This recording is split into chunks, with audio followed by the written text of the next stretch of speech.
So we're ready to begin. We're gonna introduce 10 foundational movements that we'll use for this workout. Each of these exercises, we're gonna complete 30 seconds of work with a quick 5-second transition to move to the next one. Once we've completed all 10 exercises, we'll get a minute of recovery and then we get to start all over again at the top.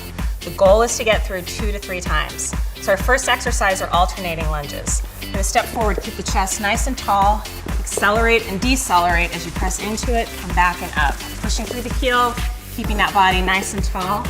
Got a 30-second time frame here and you can move at your own pace.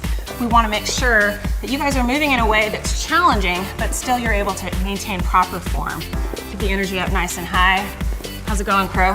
Woo! All right, yeah. Nice. Let's keep it up. 5 seconds left. 3, 2, and 1.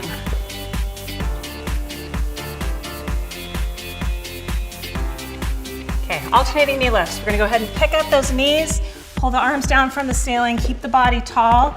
Once again, we're moving at our own pace, so it doesn't matter if you're keeping up tempo with us. You just wanna make sure you're moving in a way that still feels that heart rate increase, and your body's challenged. We're gonna go for that same 30 seconds.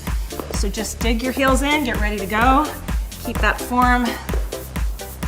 Picking up those knees higher if you feel like you need to have an increase in that heart rate. Bigger ranges of motion, longer reach with the arms.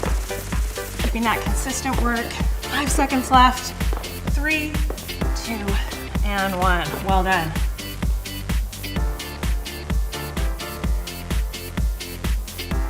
Here we go, ready for our butt kickers. This is back from the warm-up, picking up those heels, pulling them in towards your glutes. If you want to get that heart rate up higher, you can reach a little bit further with those arms.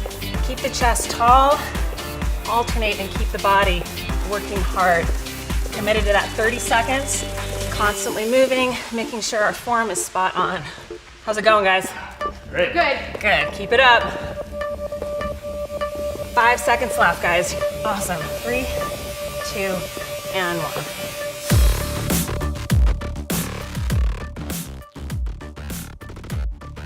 1. Next exercise, we're moving into squats. Go ahead and lower down, weights back in the heels. We want to keep the full foot pushed into the floor. Keep that idea of your entire foot plate pushing through the floor.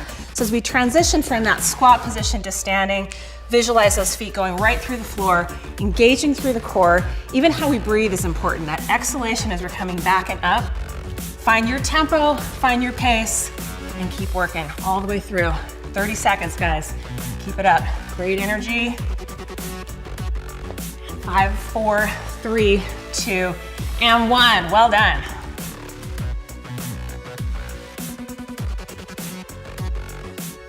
So now we're going to transition down to what we call tabletop. So our hands and shoulders are stacked, hips and knees are stacked. Go ahead and lift that right leg and the left arm.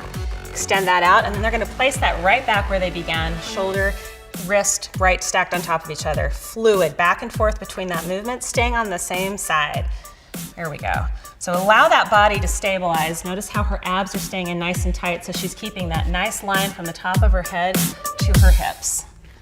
Keep it up, working on that core strength, balance, exhale on that extension. Looking good, guys. How are we feeling? Awesome. Good. Excellent. Keep it up. Move at your own pace on this. It's all about getting that core to stabilize.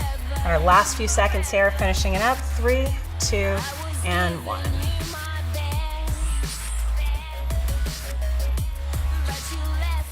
Okay, so now all we're gonna do is we're gonna change our lead leg. So now we have our left leg extended and our right arm. So this bird dog position, we're reaching for length, placing that hand and knee right back in alignment underneath the shoulder joint and the hip respectively. So once again, we're working every time that we come out, we're making sure that those abs are pulled in tight. Also working on keeping our hips level. So as we lift from one side, we wanna make sure we're not dropping into that side. So it's all about core engagement, balance. How are we doing, guys? Great. Nice. Great length in that spine, nice reach. Think about lifting out of the low back rather than compressing down into it. Your last 3, 2, and 1.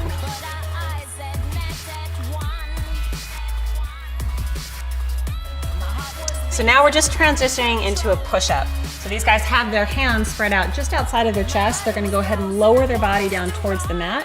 Exhale, push all the way up away from the mat.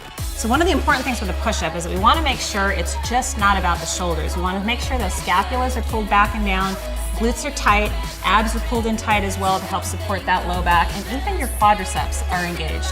Bobby's transitioned into a kneeling push-up here.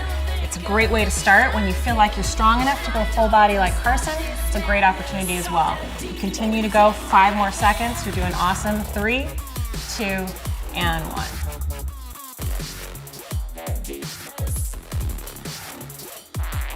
Okay, so now we're going to take into our account Superman style here. So go ahead and channel your inner superhero. We're going to lower and push those hips into the ground, lifting up, but more importantly, lifting out.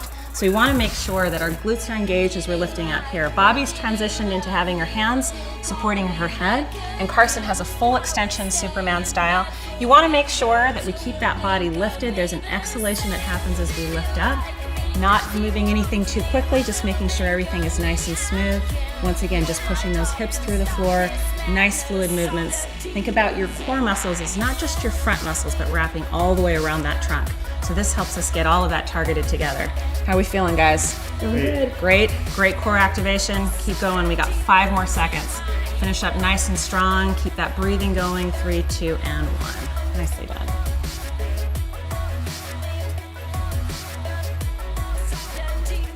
So now we've flipped over onto our backside and we're gonna get ready for reverse crunches. Knees are gonna come up to a 90-degree angle. We're gonna pull those knees in towards our chest as you exhale and then allow those knees to come back out. So notice with Bobby, she's taking her hips off the ground. She's able to do this in a controlled manner. We don't wanna have our hips lift up if we can't carefully lower them back and down. So we're training the body that as we lift and we put load on, we're exhaling and bracing those core muscles. So we're going to continue to move through this format, stopping at 90 degrees so we don't put any additional strain on the back. How are we feeling, guys? Great. Good. Core's lit up? Oh yeah. Okay, finishing up in 3, 2, and 1. Nicely done.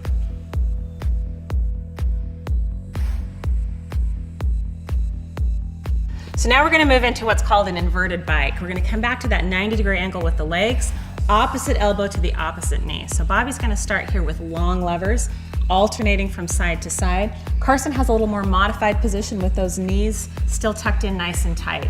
If you're a longer individual, you might want to have those knees bent. It's just a little bit easier. So see where you're at. Anytime you feel a strain in the back, we've gone too far and we want to shorten those levers and bring everything back and in. So this one will light up your core. Is it working? It is. Okay, keep going. Tempo can be decided by you. Finishing up in 3, 2, and 1. Awesome. So this completes our 10 first time through of these exercises. So now we're going to take a minute to recover before we start again to complete 2 to 3 more rounds. Well done, everybody. Keep it up.